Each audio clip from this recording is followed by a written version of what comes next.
ازواج اور اولاد کے لیے کی جانے والی دعاؤں کے بارے میں بات کریں گے کہ قرآن و سنت میں ہمیں اس بارے میں کیا رہنمائی ملتی ہے۔ دعا ایسی چیز ہے جو انسان کی تقدیر کو بدل دیتی ہے۔ عام طور پر ہم اپنے خاندانی زندگی میں، گھریلو زندگی میں جب پریشان ہوتے ہیں تو ہم سمجھتے ہیں کہ شاید یہ مشکلات زندگی کا حصہ ہیں اور ان میں کبھی کوئی تبدیلی نہیں ہو سکتی، حالانکہ اللہ سبحانہ وتعالیٰ کے لیے کسی بھی چیز کو بدلنا کچھ بھی مشکل نہیں۔ بعض اوقات ہمیں شیطان یہ وسوسہ ڈالتا ہے کہ یہ چیز تمہاری تقدیر میں لکھ دی گئی تھی، اس لیے اب اس سے کوئی نجات کا راستہ نہیں، حالانکہ حدیث میں واضح طور پر آتا ہے، رسول اللہ صلی اللہ علیہ وسلم نے فرمایا، کوئی چیز تقدیر کو بدل نہیں سکتی سوائے دعا کے، اور کوئی چیز عمر میں اضافہ نہیں کرتی سوائے نیکی کے، یعنی اگر انسان دوسروں کے ساتھ خیر و بھلائی کرتا رہتا ہے تو یہ چیز اس کے عمر میں اضافے کا ذریعہ بنتی ہے۔ جیسا کہ ہم نے پہلے بھی ذکر کیا تھا کہ دعا کی قبولیت کے لیے ضروری ہے کہ پہلے ہم اللہ سبحانہ وتعالیٰ کی تعریف بیان کریں۔ اللہ سبحانہ وتعالیٰ کی تعریف کے بے شمار کلمات ہیں جو نبی صلی اللہ علیہ وسلم نے ہمیں سکھائے ہیں۔ ان میں سے ایک یہ بھی ہیں، مصعب بن سعد اپنے والد سے روایت کرتے ہیں کہ ایک اعرابی رسول اللہ صلی اللہ علیہ وسلم کی خدمت میں حاضر ہوا اور عرض کیا کہ یا رسول اللہ، مجھے ایسا کلام سکھائیں جسے میں پڑھتا رہوں۔ آپ نے فرمایا، کہو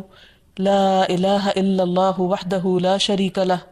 اللہ اکبر کبیرا والحمد للہ کثیرا، سبحان اللہ رب العالمین، لا حول ولا قوة الا باللہ العزیز الحکیم۔ اللہ کے سوا کوئی الہ نہیں، وہ اکیلا ہے، اس کا کوئی شریک نہیں، اللہ سب سے بڑا ہے، بہت بڑا، اور تمام تعریفیں اللہ کے لیے ہیں، بہت زیادہ۔ پاک ہے اللہ جو تمام جہانوں کا رب ہے، نہیں کوئی برائی سے بچنے کی ہمت اور نیکی کرنے کی قوت سوائے اللہ کے جو بہت زبردست حکمت والا ہے۔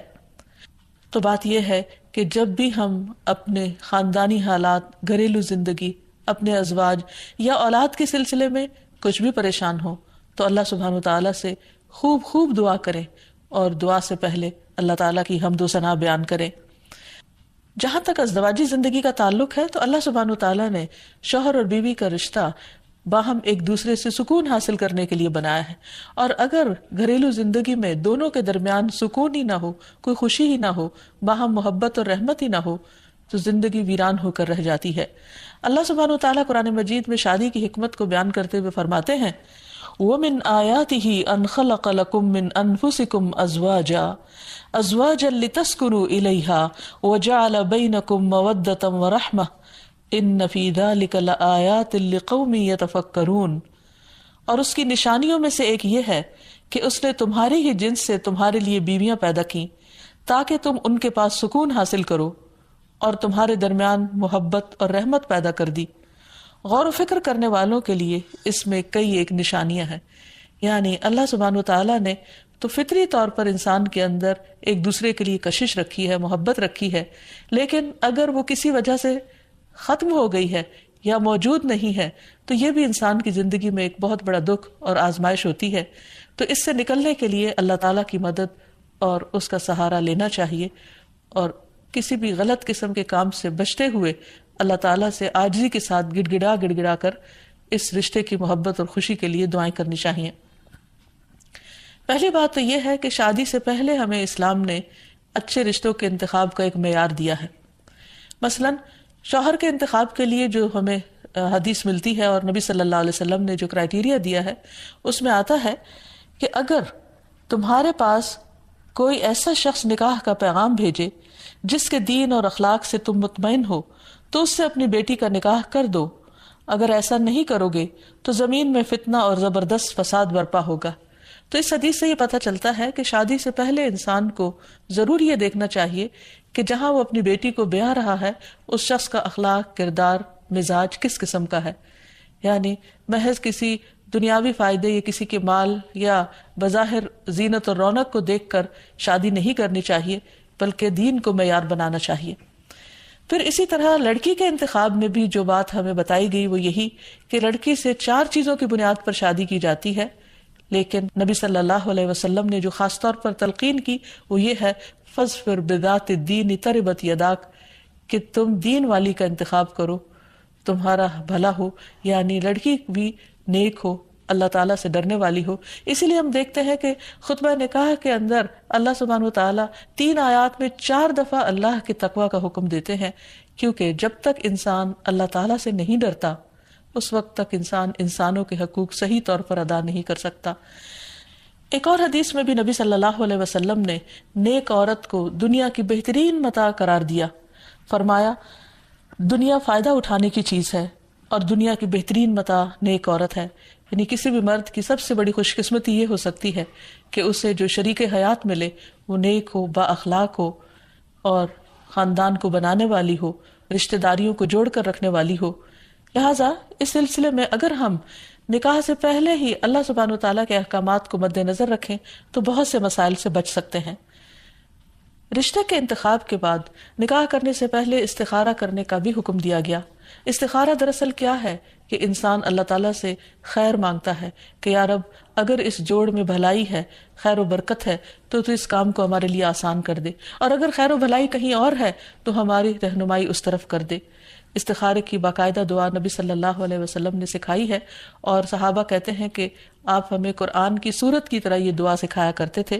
ہمیں بھی اس دعا کو یاد کر لینا چاہیے، نہ صرف یہ کہ شادی اور نکاح بلکہ دیگر مواقع پر بھی جب انسان زندگی میں کوئی اہم فیصلے کرنے جا رہا ہو تو اس دعا کو ضرور پڑھ لے. پھر یہ کہ نکاح ہونے کے بعد بھی انسان خواہ بظاہر حالات درست بھی کیوں نہ ہو، باہم ایک دوسرے کے ساتھ محبت اور ایک دوسرے کی خیر و بھلائی کی دعائیں مانگتا رہے. اس سلسلے میں جو ہمیں ایک بہترین دعا قرآن مجید میں سکھائی گئی ہے وہ ہے ربنا ہب لنا من ازواجنا وذریاتنا قرۃ اعین وجعلنا للمتقین اماما. اے ہمارے رب ہمیں ہماری بیویوں اور اولادوں سے آنکھوں کی ٹھنڈک عطا فرما اور ہمیں متقین کا امام بنا. یعنی ہماری جو آئندہ نسل ہو یا جو ہماری آئندہ جنریشنز ہو وہ نیک ہوں، خدا خوفی رکھنے والی ہوں. اور یہ کہ ہمیں اپنے ازواج سے اور اولاد سے آنکھوں کی ٹھنڈک دے، یعنی خوشی عطا کر کے ہم جب ان کو دیکھیں اور ان کی زندگی میں ان کو پھلتا پھولتا دیکھیں اور خوش دیکھیں تو ان کی خوشیوں سے ہمیں خوشیاں نصیب فرما. اسی طرح رسول اللہ صلی اللہ علیہ وسلم نے ایک اور دعا بھی سکھائی ہے کہ جس میں برے ساتھی اور ایسے شوہر یا ایسی بیوی سے پناہ مانگی گئی ہے کہ جو انسان کو وقت سے پہلے بوڑھا کر دیں. حدیث میں آتا ہے اللہم انی اعوذ بک من جار السوء ومن زوج تشیبنی قبل المشیب. اے اللہ میں تیری پناہ طلب کرتا ہوں برے پڑوسی سے اور ایسے ساتھی سے جو مجھے بڑھاپے سے پہلے بوڑھا کر دے. یعنی اس کے بد اخلاقی اور اس کے برے کردار یا اس کی طرف سے ملنے والی اذیتوں سے انسان اپنی صحت کو کھو دے یا اس کی جان کو روگ لگ جائے تو ایسے صورت میں بھی دعا سکھائی گئی ہے اور اس کو پڑھتے رہنا چاہیے. کیونکہ شیطان کا سب سے پسندیدہ کام یہی ہے کہ وہ شوہر اور بیوی کے درمیان اختلاف پیدا کرے اور ان دونوں کو باہم ایک دوسرے سے جدا کرے یا ایک دوسرے کے لیے باعث اذیت بنا دے. ایک انسان کے پاس اگر دنیا بھر کی دولت بھی ہو اور اگر وہ انتہائی کامیاب انسان ہو لیکن اس کے گھر میں سکون نہ ہو، اس کے گھر میں خوشی نہ ہو، یا جو سب سے قریبی ساتھی ہے اس کے ساتھ اس کی نہ بنتی ہو، تو انسان کے لیے ایک بہت بڑی آزمائش ہے. تو اس لیے انسان کو ہمیشہ چوکنا رہنا چاہیے انسانی شیطانوں سے بھی اور جناتی شیطانوں سے بھی کہ وہ اس رشتے کے اندر کسی قسم کا کوئی خلل پیدا کریں. اسی طرح ازواج کے علاوہ اولاد کے لیے بھی ہمیں قرآن و سنت میں دعائیں سکھائی گئی ہیں اور ان کا بھی اہتمام کرنا چاہیے. انسان اپنی زندگی میں اپنی بہترین کمائی اپنی اولاد ہی کو سمجھتا ہے اور انسان اپنی زندگی کا بہترین سرمایہ اپنی اولاد پر خرچ کرتا ہے اور اپنے بعد بھی ان کے لیے ہر طرح کی راحتیں اور نعمتیں چھوڑ کر جانا چاہتا ہے. لیکن اگر اولاد نیک ہو تو وہ والدین کے لیے صدقہ جاریہ بھی بنتی ہے اور والدین کے خون پسینے کی کمائی کو ان کی زندگی میں اور ان کی زندگی کے بعد بہترین جگہوں پر استعمال کرتی ہے. لیکن اگر اولاد بگڑی ہوئی ہو تو زندگی میں بھی انسان کے لیے اذیت اور عذاب ہے اور بعد میں بھی اس کے مال کو ضائع کرنے والی ہوتی ہے اور اس کے لیے بدنامی کا سبب بنتی ہے. اس لیے خصوصی طور پر اولاد کے لیے دعائیں کرتے رہنا چاہیے. نبی صلی اللہ علیہ وسلم نے فرمایا 3 قسم کے لوگوں کی دعائیں قبول ہوتی ہیں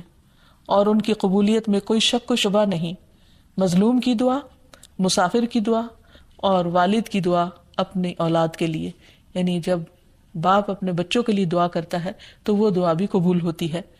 اسی طرح نبی صلی اللہ علیہ وسلم نے اس بات سے بھی منع کیا کہ کوئی اپنی اولاد کے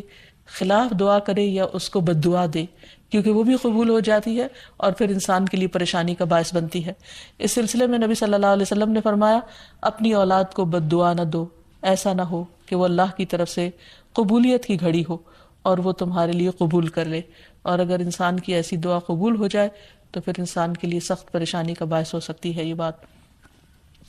پھر اسی طرح یہ ہے کہ اگر کسی کی اولاد نہ ہو تو اس کے لیے بھی دعا سکھائی گئی ہے، اور وہ دعا ابراہیم علیہ السلام کی دعا ہے، جس میں وہ کہتے ہیں رب ہب لی من الصالحین، اے میرے رب مجھے نیک اولاد عطا فرما، صالح لوگوں میں سے عطا فرما۔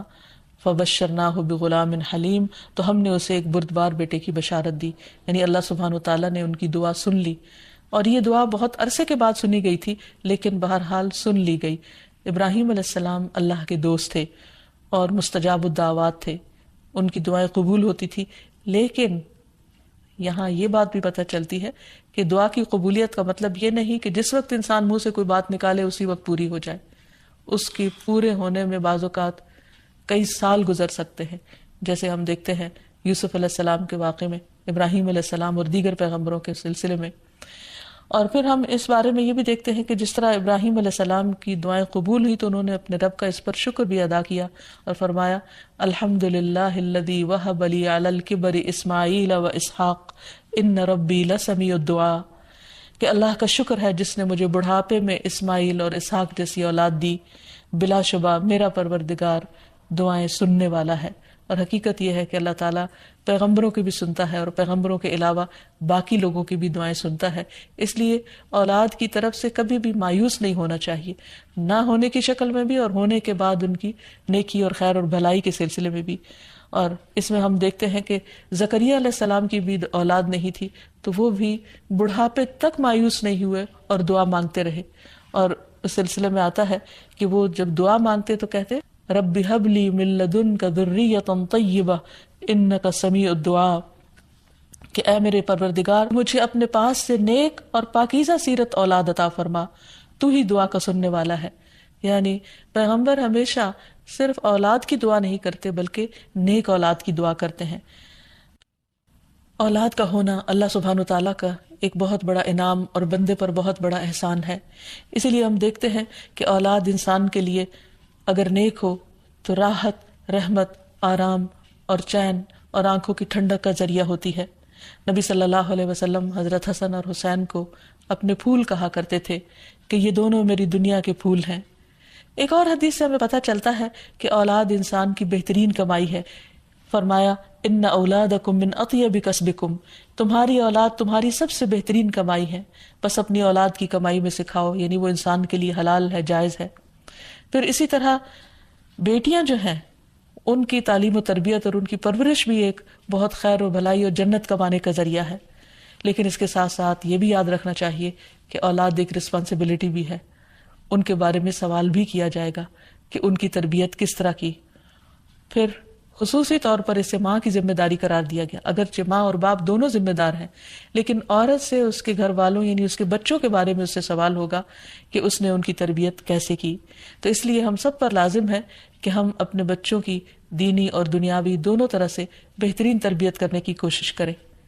تو آخر میں ہم دیکھتے ہیں کہ جو دعائیں ہمیں خاص طور پر اولاد کے لیے مانگنی چاہیے وہ ان کی نیکی، تقوی اور اصلاح کی ہیں،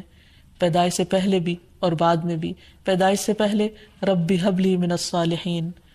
کہ اے رب مجھے صالح اولاد عطا کر۔ پھر اسی طرح رب ہب لی من لدنک ذریۃ طیبہ انک سمیع الدعاء، اے میرے پروردگار مجھے اپنی طرف سے نیک اور پاکیزہ اولاد عطا فرما، بے شک تو ہی دعا کا سننے والا ہے۔ پھر اسی طرح